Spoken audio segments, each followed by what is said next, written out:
우리 할렐루야를 한번 인사하십시다. 할렐루야, 할렐루야. 우리 좌우에 계시는 분에게 한번 인사하는데요, 천국과 지옥은 반드시 있습니다 하고 인사하겠습니다. 지난 주일에 천국과 지옥에 대해서 설교를 했는데요, 이번 주도 말씀의 제목이 주여 주여 외쳐도 지옥 갈 자 있다. 참 굉장히 두려운 말이에요. 한번 따라서 합시다. 주여 주여 외쳐도 지옥 갈 자가 있다. 이거 저를 포함해서 우리 모두에게 주시는 말씀이에요. 심각하게 들어야 됩니다. 오늘 말씀을 들을 때 자기에게 찔리는 자도 있을 거예요. 아, 지금 나를 너무 공격한다, 이렇게 여러분이 느낄 수도 있을 거예요. 그런데 여러분들, 이 설교는 어떤 개인을 향한 설교가 아닙니다. 보편적 설교, 저를 포함시켜 모든 보편. 그래서 오늘 이 설교를 듣고 회개하는 자는 놀라운 변화가 일어나고 정말 일생의 미래가 바뀌어집니다. 그런데 오늘 졸거나 또 엉뚱하게 생각해가지고 오해를 해버리면 그 인생에 대해서는 저는 책임 못 집니다. 오늘 말씀을 여러분이 좀 잘 들으시기 바라겠어요. 유명한 목사님이 사모님이 교통사고가 났습니다. 심하게 다쳐서 병원에 입원했는데 마침 그 교회가 해외에 교회를 건축했어요. 그래서 그 건축한 교회 중공 예배를 가야 돼요. 사모님은 지금 다쳐서 병원에 중환자실에 있죠. 목사님이 이거 가야 되냐 안 가야 되냐 하니까 생각하고 있는데, 사모님이 많이 다쳤는데도 여보, 당신은 목회자야.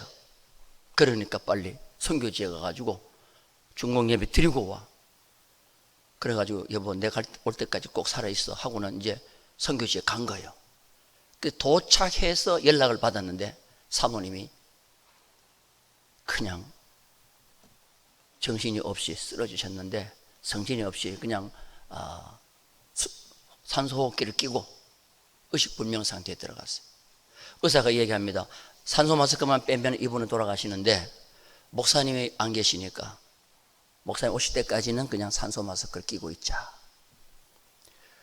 그 연락을 받고 이제 선교 일정을 다 마치고 목사님이 공항에 온 거야. 공항에 오니까 부교역자가 목사님 마중을 나와가지고, 목사님, 지금 교인들이 목사님을 시험하고 있어요. 목사님이 과연 교회부터 먼저 가서 기도할까 아니면 병원부터 달려갈까, 이거 시험하고 있다는 거예요. 그러니까 이 목사님이 병원부터 달려가지 못하고 교회로 간 거예요. 가서 교회에 기도하고 성도들 다 돌려보내고 병원에 갔어요. 병원에 가니까 이 사모님이 산소 마스크를 끼고 계셨는데 의식이 돌아와가지고 눈을 뜨고 있는 거예요. 그런데 이 목사님이 들어가자마자 이 사모님이 막 병원 떠나가듯이 소리를 치는 거예요. 당신 목사 똑바로 해, 그러라는 거예요. 당신 목사 똑바로 해. 이거 죽다 살아난 사람이 반가워가지고 여보 수고했어 이 소리 안 하고 목사 똑바로 하라는 거예요. 그래서 아니 그 말이 도대체 무슨 말이야? 그랬더니 자기가 잠시 죽었다는 거예요. 자기가, 여러분들 육은 살아있지만 이 육체와 혼이 분리되어서, 이걸 뭐라고 그랬는데 내가 지금 생각이 안 나는데요, 하여튼 잠시 이 육체와 혼이 분리되어서 죽음의 세계를 구경하고 오는 분이 있어요. 이 사모님이 그거예요. 육체로 이탈돼. 그 혼이 빠져나가면서 자기가 자기를 보니까 산소 마스크를 끼고 병원에 누워 있는 거예요. 그래서 주님이 천국과 지옥을 보여주는데, 지옥에 가가지고 놀랄 일이 있었던 거야. 자기 교회 권사님이 거기 계시더라는 거예요. 야, 이거는 권사가 돼가지고 이 지옥에 있는 것은, 이거는 목사님 때 잘못 가르쳤다는 거죠. 목사님이 잘못 가르쳤다. 그래서 내가 깨기만 깨면 하여튼 목사님 혼내주겠다고 기다리는데 목사님 오니까 당신 목사 똑바로 하라고, 당신이 가르쳤던 권사가 지금 지옥에 가 있다고. 그 얘기를 듣는 순간에 이 목사님이 너무너무 큰 충격을 받은 거예요. 아니, 권사 지옥에 가면 권사 책임이지 그 왜 목사 책임? 당신 잘못 가르쳤지 않냐? 당신 설교할 때 똑바로 설교해야 된다. 제가 그것을 들었어요. 영상을 통해서 들었어요. 그때 이후로부터 그 목사님의 설교가 달라지고요, 메시지가 달라진 거예요. 영국에 제일 가는 목사님이, 설교 목사님이 계세요. 로이드 존스 목사님이라고. 여러분 많이 들어보셨죠? 로이드 존스 목사님이 세계적인 설교가입니다. 그가 목사님들을 많이 모아놓고 설교학 강의를 하는데 참 잊을 수 없는 이야기를 했어요. 목사님들 설교할 때 3개월마다 한 번씩 성도가 전부 불신자라 생각하고 설교를 하십시오. 성도가 전부 다 불신자라고 생각하고 설교하십시오. 제가 곽선임 목사님한테 설교학을 한번 공부한 적이 있어요. 그때 곽선임 목사님이 한국에서 그래도 내놓을 만한 설교가입니다. 근데 그 목사님이 그러더라고. 인천에서 개척교회를 하는데 수요일 저녁에 설교를 준비하는데 갑자기 성령의 음성이 들리는데, 오늘 저녁에 너 설교를 생애 마지막 듣고 갈 사람이 오늘 예배 참석한다. 그 사람에게 전하는 메시지를 준비해라. 아, 이 목사님이요, 너무너무 막 당황을 한 거예요. 오늘 내 설교가 인생의 마지막이다. 그래서 정말 있는 힘을 다해서 준비했어요. 그래서 호호백발 할머니가 올 줄 알았대. 호호백발 할머니. 근데 아무리 찾아봐도 호호백발 할머니는 안 계신 거예요. 근데 예배를 다 마치고 나가는데 젊은 여자 집사 하나가 하더니 복도에서 푹 쓰러지더니 돌아가시더라는 거예요. 야, 그때 이 목사님이 큰 종이, 그때 이후로 그 목사님은 내 설교를 생애 마지막 듣는 분이 있다라는 생각을 잠시도 잊어버린 적이 없다는 거예요. 저도 마찬가지. 오늘 이 설교가 누구에게는 마지막이 될 수도 있고, 여기 모든 사람이 여기 예외는 한 명도 없다는 거예요. 야고보는 신앙생활을 얘기하면서 믿음이라는 것은 절대로 추상적이지 않다는 거예요. 여러분, 믿음 생활, 신앙생활은 절대로 추상적이지 않아요. 명사형이 아니에요. 믿음 명사형이 아니에요. 동사형이에요. 그래서 항상 믿음이라는 것, 신앙생활이라는 것은 보여지는 게 중요해요. 귀로 들려지는 것만 중요하지 않아요. 보여지는 게 중요해요. 그래서 야고보가 뭐라고 했느냐 하면은, 행동이 따라오지 않는 자에게 믿음을 보이라 그랬어요. 한번 따라서 믿음을 뭐 해라? 보여주라.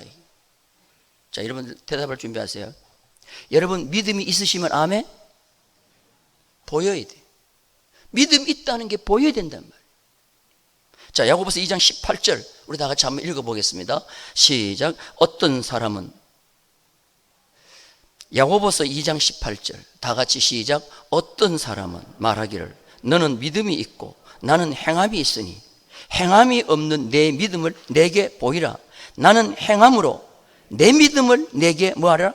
보이리라. 이 보인다는 말이 뭐냐면 증거를 내놓으라는 거예요. 그럼 법에 재판하러 가면은 뭐가 제일 중요해요? 증거요. 증거 없으면요, 들었는데요 소용없어요. 증거 내라라. 믿음이 있다고 하면 믿음 있는 증거를 한번 내놔보라는 거예요. 주님이 병을 고치실 때 다 그런 건 아닙니다만은 믿음을 보시고 고친 경우가 있어요. 믿음을 보시고. 한 중풍병자를 4사람이 어깨에 메고 주님께 왔습니다. 너무 사람이 많아서 들어갈 수가 없어요. 그러니까 4사람이 지붕으로 올라가서 지붕을 뜯고 구멍을 내고 중풍병자를 주님 앞에 내려놓았어요. 그때 주님이 그 중풍병자를 고치시면서 뭐라고 말씀하셨냐면은 믿음을 보시고 그랬어요. 그들이 믿음을 보시고. 한번 따라서 하세요. 믿음을 보시고. 믿음을 들으시고가 아니에요. 믿음을 생각하시고가 아니고 믿음을 보시고. 누가는 사도행전을 기록하면서 바울의 1차 전도 여행을 자세하게 기록합니다. 바울이 루스드라는 지역에 갔습니다. 그러니까 나면서부터 안전병이 된 자가 있습니다. 한 번도 걸어본 적이 없습니다. 그런데 바울이 복음을 전하는 거예요. 말씀을 전하는데 먹는 자세가 달랐어요. 다른 사람하고 달랐어요. 그때 바울이 그 말씀을 받아 먹는 그 자세를 보고 담대히 뭐라고 외쳤느냐면은 내 발로 일어서라, 내 발로 바로 일어서라. 그랬더니 그 나면서부터 안전병이 된 자가, 한 번도 걸어본 적이 없던 안전병이 자가 그 자리에서 뻘떡 일어났다는 거예요. 근데 바울이 이렇게 담대하게 외칠 수 있었던 것은 거기 보면은 구원받을 만한 믿음이 보이거늘 그랬어요. 구원받을 만한 믿음이 보이거늘. 자, 우리 성경 한번 봅니다. 사도행전 14장 9절 다 같이 읽겠습니다. 시작. 바울이 말하는 것을 듣거늘 바울이 주목하여 구원받을 만한 믿음이 그에게 있는 것을 뭐하고? 보고. 구체적으로 그러면 구원받을 만한 믿음이 어떻게 바울에게 보였냐 이게. 여러분, 구원받을 만한 믿음이 수많은 사람이 말씀을 듣는데 하필 이 나면서부터 안진병이 됐냐, 이 사람이 무엇을 통하여 어떻게 했길래 구원받을 만한 믿음이 보였냐 이게지. 말씀을 듣는 가운데 구원받을 만한 믿음이 보였다고 그랬어요. 자, 여러분들, 믿음이 보이는 것은 말씀 들을 때도 대단히 중요하다는 거예요. 여러분, 저에게 1대1로 있을 때 한번 물어보세요. 충무교회에서 말씀 누가 제일 잘 듣습니까? 내가 대부분 대답할 수 있습니다. 그러면 죄송한데 누가 말씀 제일 안 듣습니까? 대부분 대답할 수 있습니다. 이 앞에서 있으면요 모르는 것 같죠? 제가 이 강단만 거의 한 30년을 썼어요. 보면 지금 딴 생각하고 있는지 아니면 비판하고 있는지 아니면 정말로 말씀을 듣는지 100%는 몰라도 80%는 맞춥니다. 몸에 병이 생기면 제일 먼저 오는 반응이 뭐예요? 몸에 지금 병이 생겼다. 제일 먼저 오는 반응이 뭐예요? 1번 밥맛이 없다. 2번 밥맛이 좋다. 1번이요 2번이요. 대부분 밥맛이 없습니다. 영적 병에 걸리면 설교가 싫어, 듣기 싫어. 교회 등록하는 성도를 구분합니다. 아, 이 교회 오니까 말씀이 좋아서 등록했습니다. 그분 오래 갑니다. 그런데 뭐 교회 오니까요, 교회도 크고요, 건물도 좋고요, 예배 분위기 좋아서 얼마 안 있어서 그건 실증납니다. 사람 때문에 할 수 없이 가자고 해서 등록했습니다. 길게 가면 3주입니다. 근데 말씀이 좋아서 등록했습니다. 성도 오래 갑니다. 말씀을 통하여 바울이 복음을 전하는데 그 루스드라에 나면서부터 안전병이 된 자가 바울이 보니까 말씀 듣는 태도가 구원받을 만한 믿음이 보일 정도로 말씀을 쫙쫙 빨아들이는 거예요. 여러분 꼭 기억하세요. 영적인 건강한 사람은 말씀의 소화력이 있습니다. 할렐루야. 말씀을 받아들이는 자세가 다르다는 거예요. 가리지 않습니다. 말씀에 아멘 아멘 받아들이는 거예요. 마치 건조된 스폰지가 물기를 빨아듯이 하나님의 말씀을 쫙쫙 빨아들이는 거예요. 여러분들 다 그런 자가 되기를 주님의 이름으로 축원합니다. 그래서 베드로후서 제일 마지막 부분에 그런 부탁을 했습니다. 예수 그리스도의 은혜와 그를 아는 지식도 자라가라. 뭘 먹고 자랍니까? 어린아이가 젖을 먹고 자라듯이 성도는 하나님의 말씀을 먹고 자라가는 거예요. 그런데 30년 전이나 20년 전이나 10년 전이나 지금이나 자라가는 모습이 없어요. 여러분, 정지는 태보예요. 정지는 태보인 거예요. 모든 성도는 자라는데 자기는 그대로 가만히 있어요. 이거는 후퇴인 거예요. 제가 제일 답답한 게 계속 말씀을 드리는데 제가 여기 부임한 지 이제 만 7년이요. 8년째 들어가요. 근데 물론 많은 변화를 보이는 분도 있다는 거예요. 그런데 기존 성도들 가운데 변화된 모습이 전혀 보이지 않는 분도 많아요. 전혀. 여러분, 내가 데이터를 조사해 보니까요, 거의 제가 부임하고 약 3분의 1, 4분의 1 성도가 교체가 됐어요. 등록하신 분들. 근데 새로 오신 분들 말씀 잘 받습니다. 여러분 잘 받아요. 그런데 기존에 계시는 분 다 그런 건 아니지만 큰 변화가 없어요. 오늘 우리가 말씀을 받는 자세가 여러분들 달라지기를 주님의 이름으로 축원합니다. 이게 루스드라 안진뱅이의 기적의 역사예요. 산상수훈은 제일 좋은 말씀입니다. 그래서 황금률이라고 그랬죠. 산상유언의 말씀을 하고 난 뒤에 제일 마지막 결론에 두 가지를 비교를 시켜요. 그 중에서 너희들이 택하라는 거예요. 신앙생활은 선택이 대단히 중요하거든요. 선택이 중요해요. 자, 산상수훈에서 마지막 결론 부분에서, 자, 너희 앞에 좁은 문이 있고 넓은 문이 있다. 좁은 문으로 들어갈래? 넓은 문으로 들어갈래? 이걸 선택하라는 거예요. 자, 대답해 보세요. 어느 문으로 가야 돼요? 좁은 문이죠. 좁은 문이 가기가 쉬워요, 안 쉬워요? 어려워요. 거기는 고난과 환난과 위험이 따라오는 거예요. 그래도 그 길로 들어가라는 거예요. 이건 십자가 지는 거예요. 신앙생활은 십자가 지는 고난과 어려움을 택하여 가는 그 길이 잘하는 길이라는 거예요. 두 번째가 뭐냐 하면은 좋은 나무와 나쁜 나무요.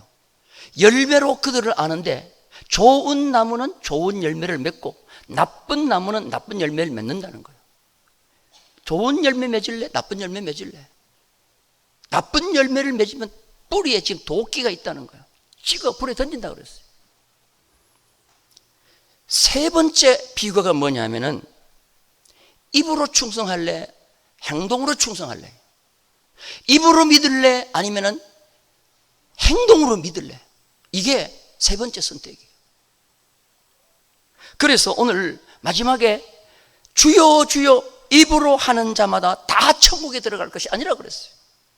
다만 하늘에 계신 내 아버지의 뜻대로 행하는 자가 들어간다고 했어요. 자, 우리 성경 21절 다 같이 한번 보겠습니다. 시작. 나더러 주여 주여 하는 자마다 다 천국에 들어갈 것이 아니요 다만 하늘에 계신 내 아버지의 뜻대로 뭐요? 행하는 자라야 들어가리라. 22절에는 조금 더 발전을 했어요. 조금 더 발전해서 주여 주여가 아니에요. 이제는 그 22절에 보면은 내가 주의 이름으로 선지자 노릇도 했다는 거예요. 아, 여기서 제가 굉장히 찔렸어요. 내가 주의 이름으로 선지자 노릇도 했다. 목사라고 다 천국 가는 거 아니에요. 선지자 노릇 했다. 귀신도 쫓아냈다. 이건 권능도 임한다는 거예요. 능력도 있었다는 거예요. 그런데 무서운 말이 그 뒤에 나옵니다. 주님이 밝히 말하되 내가 너희를 그냥 알지가 아니요 도무지 알지 못하니 불법을 행하는 자들아 내게서 뭐하라? 떠나가라. 야, 여기에 내가 만약에 걸린다고 칩시다. 어떻게 되겠어요? 어떻게 되겠어요?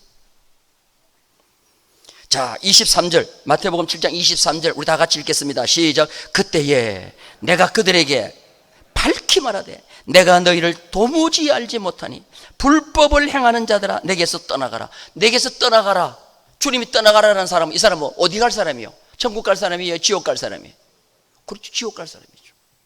이것보다도 더 무서운 말이 어디 있겠어요? 지금 우리 설교를 들을 때는 이걸 바꿀 수 있는 시간적인 여유가 있어요. 근데 내가 주님 앞에 섰을 때는 이거 못 바꿔요. 나를 떠나가라. 그러면 도저히 바꿀 수 없는 길. 오늘 우리 스스로가 정말 우리는 말로 믿는 자가 되지 말고 입으로만 믿는 자가 되지 말고 주여 주여 외치는 자만 되지 말고 내가 삶의 모습으로 행동으로 정말 믿음을 보이는 그런 성도가 되기를 주님의 이름으로 축원합니다. 개척교회를 안 해본 성도는 솔직히 말해서 목회를 한다고 얘기하기가 참 힘들어요. 저는 신대원 3학년 때 개척교회를 했어요. 개척교회를 하면서 한 영혼이 교회에 오는 것이 얼마나 소중하다는 것을 느꼈어요. 개척해서 맨 처음에는 굉장히 참 전도사가 주보를, 그때는 컴퓨터가 아직 안 나와가지고 주보를 손으로 썼어요. 글을 잘 쓰기 때문에 손을 직접 써가지고 프린트를 해갖고 오늘 50명 정도 오겠지 하고 캐럴 뭐 5명 와. 그럼 남은 거 집집마다 이렇게 넣어주기도 하고. 한 3년 정도 지났습니다. 개척을 하고 3년 정도 지났는데 어느 날 50대 초반에 중년 부부가, 멋진 부부가, 딱 봐도 인테리어 같아, 부부가 딱 등록한 거예요. 대번 등록 신방을 갔어요. 갔다가 내가 기가 죽었어요. 그분이 신학 박사 같아 보니까. 집에 가서 예배를 딱 드리고 난 뒤에 목사님 보여드릴 것이 있습니다 그러면서 따라오래. 그래서 따라갔더니 지하 골방으로 들어가는데요, 여기가 내 기도 골방입니다. 그런데 보니까 예배상에 성경이 딱 펴져 있고 성경 교재가 있고요, 얼마나 공부를 하는지 새카매. 내가 기가 죽더라고. 야, 이거 나보다도 더 똑똑하면 어떡하나. 그래서 이제 식사를 하고 난 뒤에 어이구 장롱을 가더니 서류를 하나 가져오는 거예요. 목사님, 이 서류가 서울 장안동에 있는 오피스텔 서류입니다. 이게 3억 나가는데 목사님 지금 이게 재판에 붙었습니다. 이기기만 하면 3억이 나한테 돌아오는데 목사님 기도해 주십시오. 3억 가운데 1억을 헌금하겠습니다. 내가 이 궁둥이를 째려봤어요. 이렇게 이 꿈인가 생신가. 그래서 그냥 아이고야 1억. 그때 나는 단돈 1,000만 원도 없어갖고 보증금 걸고 월세 개척교회 하는데 1억. 아이고야. 근데 목사님 놀라지 마세요. 근데 또 서류를 하나 가져왔어. 목사님 이거는 저기 양평에 있는 산인데 부모님에게 유산으로 받은 건데 이거 팔리면 30억입니다. 그러면 10억을 헌금하겠습니다. 와, 그때 저는요 기절하는 줄 알았어요. 하나님이 나에게 어떤 이런 큰 복을 주시는 거. 그러더니 그분 하는 말이 뭐냐, 목사님 한 10억 정도 하면 여기서 교회 괜찮은 거 짓겠죠 그러더라고. 그래서 내가 10억이 아니라 5억만 있어도 짓는다 그랬더니 10억 팔리도록 기도해 주십시오. 그때부터 제가요 바뀌었어. 목적이 바뀌었어. 앉으나 서나 주님 생각이 아니고 앉으나 서나 10억 생각. 밥만 먹으면 차 몰고 그 집 앞에가 대문에 가서 기다리고 있다가 오늘 어디 가시죠? 예, 서울 갑니까? 타세요. 충청도 가십니까? 타세요. 내가 기사 노릇을요 2년 동안 했어요. 그리고 기도 제목이 있다고 교회 철학기도 하면 나는 피곤하지만 그 10억 때문에 같이 철학기도 해주고, 금식기도 하면은 나 같이 금식기도 해줬어요. 뭐 때문에? 10억 때문에. 앉으나 서나 10억 생각. 그런데 한 2년 정도 지나니까 달라지는 거예요. 1억 헌금하고 10억 헌금했다는, 재판 이겼다는 소식, 팔렸다는 소식은요 아무 들리지도 않아. 10억, 1억이 아니라 1,000만 원도 아니라 100만 원도 지금 헌금을 안 하는 거야. 그 물어볼 수도 없고, 그 팔렸어요 하고 물어볼 수도 없고. 그 어느 날부터인가 이분이 교회를 술렁거리기 시작하는 거예요. 사람들을 선동하더니 교회를 어지럽히는 거예요. 막 비판하기 시작하는 거예요. 그러더니 얼마 안 있어서 다른 교회에 갔다고 하는 이 얘기가 들리는 거예요. 그러면서 교인들이 하는 말이 뭔지 아세요? 목사님 그분 잡아와야 됩니다. 그분 모시고 와야 됩니다. 그분 우리 교회 안 나오면 우리 교회 안 됩니다 그러더라고.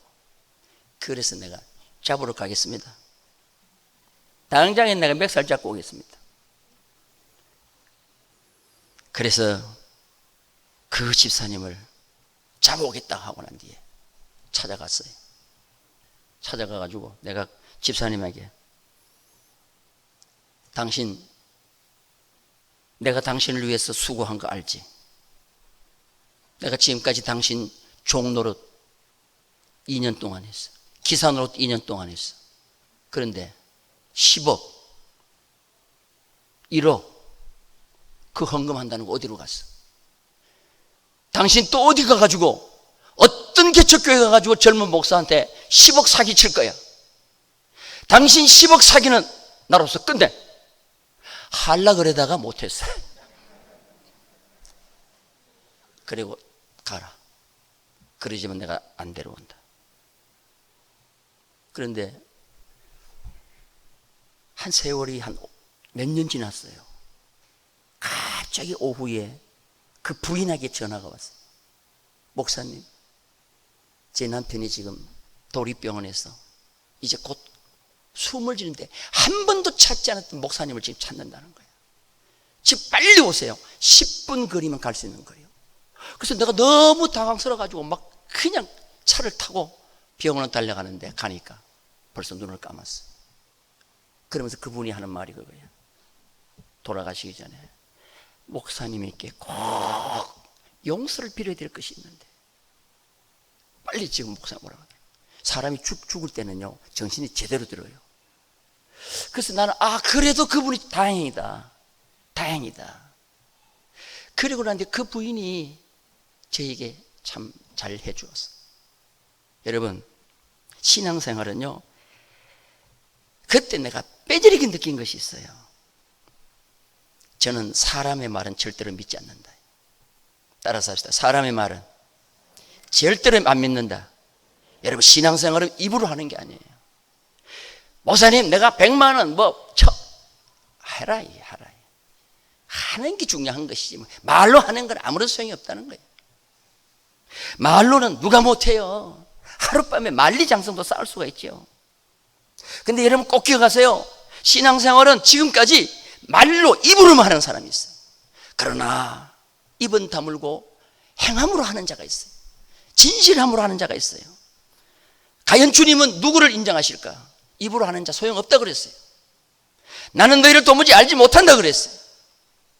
하나님 아버지 뜻대로 행하는 자라야 천국에 들어갈 수 있다 그랬어요. 입으로만 믿는 사람은 그럼 어떤 자냐 이게. 신앙 고백을 하더라도 헛된 거짓된 신앙 고백을 하는 거예요. 거짓으로 신앙 고백하는 거예요. 전능하사 천지를 만드신 하나님 아버지를 내가 믿사며 안 믿어요. 근데 입으로 하면 습관이 됐기 때문에 나오는 거예요. 그 고백을 하면서 하나하나 입으로 씹어가면서 그 말씀대로 될 줄로 믿고 안 한다는 거예요.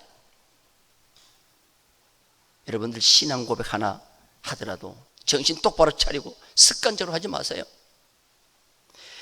우리가 조심성 있게 다뤄야 될 성경가 있습니다. 성경이 로마서 10장 10절이에요. 사람이 마음으로 믿어 의에 이르고 입으로 시인하여 구원에 이른다. 입으로 시인하여 구원에 이른다를 입으로 시인만 하면 이 구원의 확신이라고 있다고 주장하면 당신 구원받았다 오늘 천국 간다는데, 여러분 로마서를 쓸 때와 지금 이 환경이 너무나도 다르다는 거예요.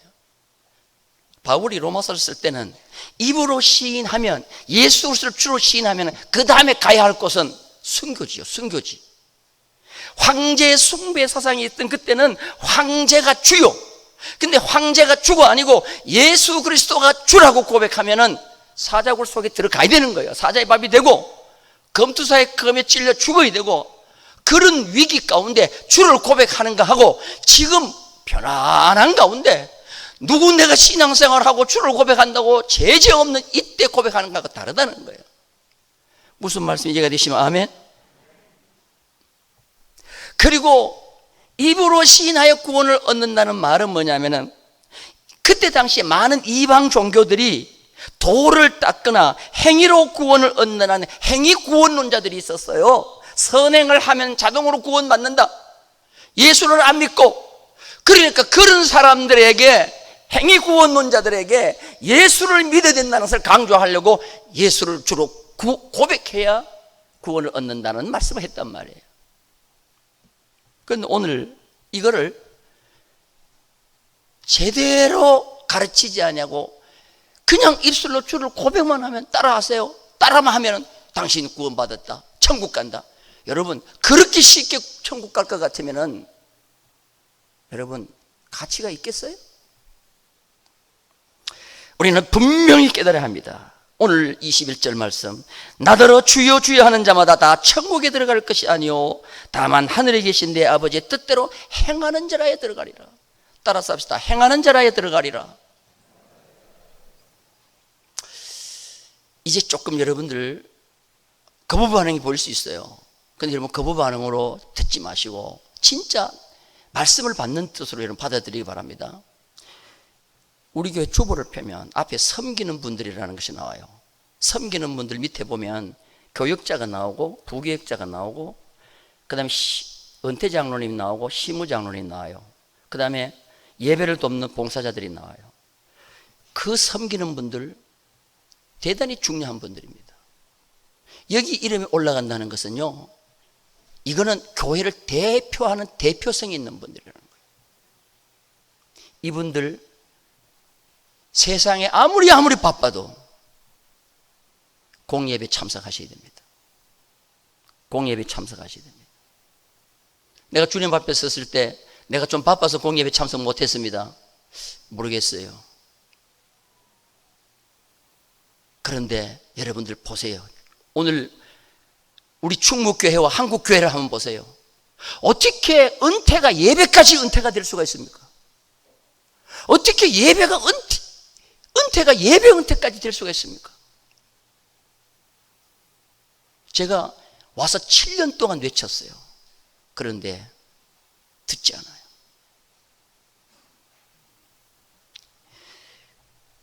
이것이 교회, 충무교회의 전통이라면 은퇴하게 되면 권사님이든지 장로님이든지 안수지사님이든지 은퇴하게 되면 그 뒤로는 공예배 참석 안 한다. 이게 만약에 우리 충무교회의 전통이라면 잘못되어도 엄청나게 잘못된 전통이라는 거예요. 여러분, 전통을 다시 세워야 된다는 게 뭐예요? 이런 거 바꿔야 된다는 거예요. 예배드리다가 내가 죽으면 죽으리라는 생각을 가지고 하나님 앞에 나와야 될 줄로 믿습니다. 동서사방 안 가는 데 없이 다 가요. 다 가는데 왜 예배만 못 오냐 이 말이에요. 시장 가고 일하러 다니고 다 가는데 왜 예배는 못 와요? 그거 아주 잘못된 것이, 섬기는 분들뿐만 아니에요. 교회 중직들, 안수 집사님들 잘 들으세요. 권사님들 잘 들으세요. 이분도 마찬가지예요. 여러분들을 교회에 중직으로 세울 때 정말 교회를 대표해서 중직으로 세웠어요. 그런데 공예배 시간에 보면, 수요 예배 시간에다가 금요 영성 기도에 보면 중직들이 안 보여. 전부 새로 오신 분들 아니면은 진짜 기도 성도들이야. 내가 얼마나 마음이 아픈지 몰라 앞에서. 주님에게 주여 주여라고 고백하는 자들은 제자들이면 분명해. 주님을 주여라고 고백하니까 주님의 제자는 분명해. 그런데 내가 너희를 도무지 알지 못한다. 내가 너희를 도무지 알지 못한다. 그러면 우리가 어떤 믿음을 소유해야 됩니까? 행동으로 믿는 자가 되어야 된다는 거예요. 21절 중간전에 다만 하늘에 계신 내 아버지의 뜻대로 행하는 자라야 들어가리라. 중요한 것이 뭐냐면 아버지의 뜻대로 행하는 자가 들어간다는 거예요. 아버지의 뜻대로 행하려고 하면은 제일 중요한 게 뭐냐면 내 뜻을 내려놓아야 된다는 거예요. 내 생각을 희생시켜야 된다는 거예요. 나를 희생시키고 내가 내려가면 주님이 올라간다고 하면은 내가 얼마든지 내려가겠다는 거예요. 교회에서는요, 신앙생활하고 열심히 충성하지만 제가 보면요, 자기 일하는 자가 있고 주님 일하는 자가 있어요. 똑같은 교회 일을 하더라도 자기 일하는 사람이 있고 주님 일하는 사람이 있어요. 여러분 이해가 되셔요? 저 사람이 똑같이 교회 예배 참석하고 교회 헌신하고 봉사하는데 그 봉사가 주님의 일이 아니라 자기 일하는 자가 있다는 말이에요. 자기 영광, 자기 목적 성취하려고. 여러분 사람은 몰라도 주님은 다 아셔. 자기 일하는 사람 주님은 다 아셔. 제가 누누이 말씀을 드렸죠. 교회 장로라는 직책은 무슨 순서라고 그랬어요? 장로는 무슨 순서요? 따라서 합시다. 죽는 순서. 왜 대답을 잘 못해요? 장로 죽는 순서예요. 그러면 장로 죽는 순서가 그렇게 하고 싶어요? 그거 안 됐다고 다른 교회로 가요? 이거 있을 수가 있어요? 어떻게 이렇게 신앙생활을 해요? 죽는 순서인데 그게 그렇게 하고 싶어요? 되면 도망가야 돼요. 안 죽으려고. 그런데 오늘날 틀렸어요. 왜 그걸 그렇게 되고 싶어 해요? 영광이기 때문에, 계급이기 때문에, 그것이 차별이기 때문에 한다는 거예요. 여러분, 이거 다 엉터리예요. 자기 영광을 구하는 자들에게 주님이 오늘 무슨 말씀을 하셨습니까? 23절에 내가 너희를 도무지 알지 못하니 불법을 행하는 자들아 내게서 뭐하라? 떠나가라. 떠나가라. 언제부터 교회가 직분이 영광이 됐습니까? 그러면 어떤 사람이 주님을 가까이에서 따르며 천국의 삶을 누릴 수 있을까요? 하나님의 뜻대로 행하는 삶이라고 그랬어요. 하나님의 뜻대로 행하는 삶. 성경에 보면 하나님의 뜻대로 행하는 사람이 수없이 많이 나와요. 천국에 들어가는 자는 하늘에 계신 아버지의 뜻대로 행하는 자라에 들어가리라. 하나님의 뜻대로 사는 삶은 하나님이 기뻐하시는 삶을 살면 돼요. 아, 내가 이렇게 해가지고 하나님이 뭐 할까? 기뻐하실까? 그러면 그 길을 하는 거예요. 근데 내가 이걸 했다. 아, 하나님이 싫어하실 거야? 그러면 누가 하자 그래도 안 하는 거예요. 그래서 지난 주일에 마지막 결론 부분에서 잠언 6장 16절 17절 말씀을 드렸어요. 다시 한번 성경 한번 보겠습니다. 우리 다 같이 한번 읽겠습니다. 잠언 6장 16절 17절 시작. 예닐곱 가지니 17절 시작. 곧 교만한 눈과 거짓된 혀와 무죄한 자의 피를 흘리는 손과. 지난 시간 첫 번째 께서 교만한 눈에 대해서 말씀드렸어요. 교만한 눈이 뭐가 교만한 눈이요? 자기는 못 보고 남의 눈에 티를 보는 거예요. 이게 교만한 거라고. 아이고, 자기는 더 큰 눈에 들보가 있어. 그거 안 봐요. 그 남의 눈에 있는 조그마한 티는 보면서 활보하는 거예요. 여러분, 여기에 예외될 사람 한 사람도 없어요. 저를 포함해서 여기 예외될 사람 한 사람도 없어요. 눈을 자기를 보는 눈으로 바꿔지기를 주님의 이름으로 축원합니다. 두 번째가 오늘 보니까 거짓된 혀라 그랬어요. 따라서 거짓된 혀. 혀는 혀인데 이 혀가 뭐예요? 거짓을 얘기하는 거예요. 거짓이라는 말이 뭐예요? 이건 사실이 아니에요. 이건 사실이 아닌데 사실인 것처럼 꾸며서 말을 하는 게 거짓이요. 상대를 의심을 해요. 의심을 하는데 이거 거짓이야. 그거 아니야. 그런데 그걸 마치 진짜인 것처럼 얘기를 해요. 그래 놓고는 뭐라고 얘기하는지 합리적 의심이래. 무슨 의심요? 무슨 합리적인 생활을 해야지. 합리적인 의심을 해요. 여러분, 텔레비전 틀면요 정치인들이 뻑하면 하는 말이 합리적 의심. 누가 뭐 했다 합리적 의심. 세상 법에는 합리적 의심했다고 절대로 세상 법은 다루지 않아요. 그런데 하나님은 거짓된 혀로 그 사람을 보고 있어요. 하나님은 보고 계시다. 제가 신학교 다닐 때 교목 목사님이 양용주 목사님인데 그분이 운동을 좋아하시. 아침에 테니스를 좋아하죠. 아침에 테니스를 하고 나면은 집에 오면은 막 너무너무 막 이 목이 마르니까 습관이 있어요. 그래서 집에 오기 전에 중간에 구멍가게에 들려가지고 우유를 마시는데 하필이면 그 우유를 유리컵에 담아서 마셨어요. 근데 그날부터 소문이 났어. 목사님이 식전 아침부터 가게에 가가지고 막걸리를 마신다. 이게 합리적 의심이요. 동네 소문이 다 났어요. 그래서 그분이 하는 말이 그때부터 자기는 우유는 유리컵에 안 마신대요. 유리는 항상 불투명 컵에 마신대. 왜? 너무 혼이 나가지고. 그럼 우리 같으면 그 다음날 가가지고는 절대로 우유를 안 마시겠는데 이분은 계속 마신 거라. 계속. 사람이 무슨 말을 하든지 할 수 있어요. 자유요. 그런데 그 말에는 반드시 책임이 따라온다. 마지막 날에는 그 말에 신문을 받는다 그랬어요. 자, 우리 성경 한번 보겠습니다. 마태복음 12장 34절입니다. 다 같이 읽겠습니다. 시작. 독사의 자식들아, 너희는 악하니 어떻게 선한 말을 할 수 있느냐? 이는 마음에 가득한 것을 입으로 말함이라. 선한 사람은 그 쌓은 선에서 선한 것을 내고 악한 사람은 그 쌓은 악에서 악한 것을 내느니라. 36절이 중요합니다. 내가 너희에게 이르노니 사람이 무슨 무익한 말을 하든지 심판날에 이에 대하여 뭘 받아요? 너 왜 그런데 그때 거짓말했어? 그래서 저는 사실인 것도 얘기하지 않은 것이 많고 그 다음에 내가 본 것이지만 얘기하지 않은 것이 많아. 왜? 그 말 해가지고 상대에게 피해가 갔다면 마지막 내가 신문을 받을까 봐. 여러분 따라서 합시다.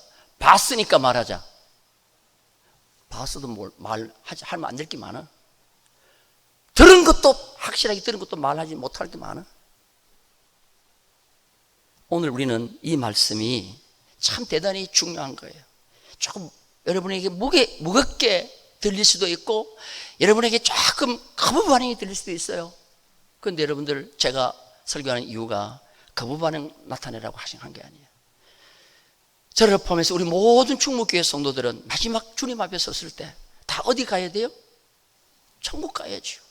그런데 그 앞에 섰을 때 최종 변경될 수 없는 심판대 앞에 섰을 때 나는 너희를 도무지 알지 못한다. 불법을 행하는 자들아 내게서 떠나가라 그러면 여러분 그때는 어떻게 할 거예요? 그때 저보고 목사님 왜 그때 안 가르쳐 줬어요? 내가 그 소리 들을까 봐 오늘 이 설교를 하는 거예요. 그러니까 여러분들 우리 모두가 다 오늘 이 말씀을 보고 말보다 중요한 것이 뭐냐? 믿음은 뭐요? 행함이라는 거예요. 행함으로 보이는 믿음이 우리 가운데 있기를 주님의 이름으로 축원합니다.